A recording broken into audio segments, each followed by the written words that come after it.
Une nouvelle année qui débute déjà. Comment s'assurer que celle-ci en soit une intéressante et dont tu seras fier en lien avec ta création de contenu en débutant 2023 en grand? Les médias sociaux en affaires est votre rendez-vous hebdomadaire pour en connaître davantage sur les différents réseaux sociaux et les plateformes de création de contenu dans un contexte d'affaires. Chaque semaine, je, Amélie Delebel, répondrai à une question thématique qui vous permettra d'appliquer concrètement ces conseils pour votre entreprise. C'est parti!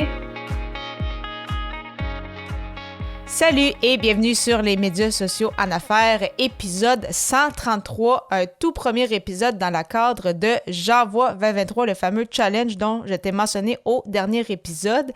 Et comme tu le sais probablement, mais J'envoie, c'est ça, c'est un défi en fait créatif qui va s'étendre tout au long du mois de janvier, donc le mois de janvier qui débute avec cet épisode-ci, mais il va y en avoir 30 autres, donc jusqu'à la fin, sur le 31 janvier, avec, c'est ça, des épisodes en fait spéciaux qui aura en fait une thématique par jour pour chacun de mes épisodes, soit une thématique ou une contrainte créative. Et pour cet épisode d'aujourd'hui sur comment débuter 2023 en grand, en fait, la thématique du jour, c'est le thème en fait de la célébration des célébrations. Donc, une belle façon de débuter justement ce défi en grand.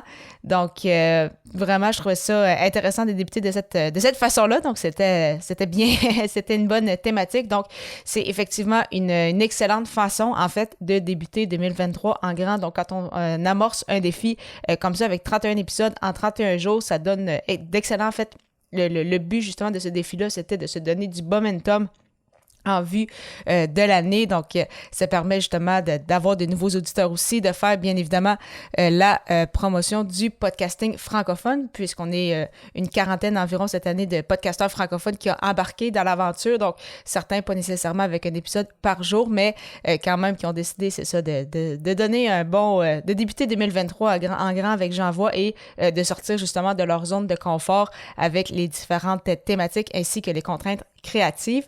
Mais justement, ça démontre tout de même que pour débuter de la bonne façon, si on veut être sûr justement d'aller plus loin, de pousser notre podcast ou tout autre projet à un autre niveau, c'est important d'avoir de la structure et de bien planifier le tout. Et ce sont deux éléments clés en création de contenu. Donc, avec un podcast ou autre, c'est ça, d'avoir une structure et de bien planifier, de vraiment mettre du temps à son horaire pour justement être en mesure de réaliser les objectifs qu'on s'est fixés. Donc, 31 épisodes par jour, en plus de toute la promotion derrière, faire les notes d'épisodes, c'est ça, les différentes publications sur les réseaux sociaux, certaines vidéos. Donc, vraiment, c'est ça, ça demande quand même du temps. Et donc, ça prend une certaine structure au départ pour s'assurer de faire les choses de la bonne façon. Et qu'est-ce qui permet en fait beaucoup cela pour sauver du temps? C'est le fameux méga batching, soit de la production de masse. Donc, justement, tout au long du challenge, c'est ce que j'ai fait et c'est ce que j'ai fait en temps normal pour mes épisodes quand j'en fais un par semaine. C'est vraiment de me donner 1 heure ou 2 dans mon horaire. Donc, vraiment de prendre des blocs, de bien les mettre à mon horaire et de ne pas déroger à ça.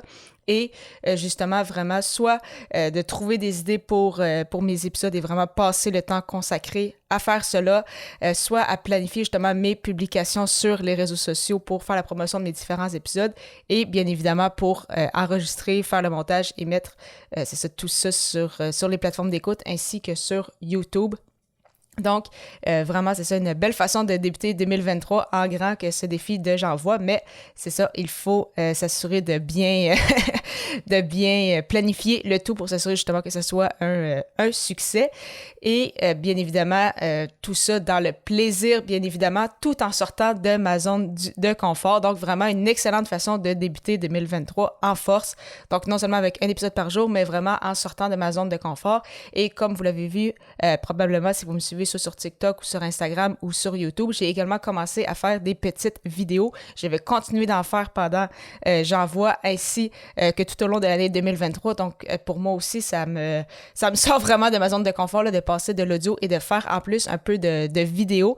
Donc, ça aussi, c'est une belle façon justement de célébrer en fait 2023. Donc, justement, de sortir un peu de cette zone de confort-là et de me donner l'occasion, en fait, d'essayer justement un nouveau médium. Donc, vraiment une belle aventure qui s'amorce et je suis contente que tu puisses en faire partie. Et justement, de ton côté, je me demandais comment vas-tu faire en sorte de débuter 2023 en grand?